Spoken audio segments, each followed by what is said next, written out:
About 10 days after 9/11, I went through the Pentagon and I saw Secretary Rumsfeld and Deputy Secretary Wolfowitz. I went downstairs just to say hello to some of the people on the Joint Staff who used to work for me. And one of the generals called me and he said, "Sir, you got to come in. You got to come in and talk to me a second." I said, "Well, you're too busy." He said, "No." He says, "We've made the decision. We're going to war with Iraq."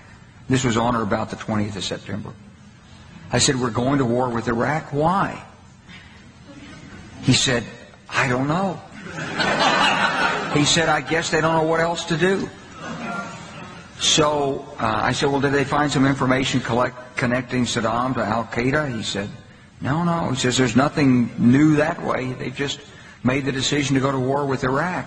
He said, "I guess it's like we don't know what to do about terrorists, but we've got a good military and we can take down governments." And he said, "I guess if the only tool you have is a hammer, every problem has to look like a nail." So I came back to see him a few weeks later, and by that time we were bombing in Afghanistan. I said, "Are we still going to war with Iraq?" And he said, "Oh, it's worse than that."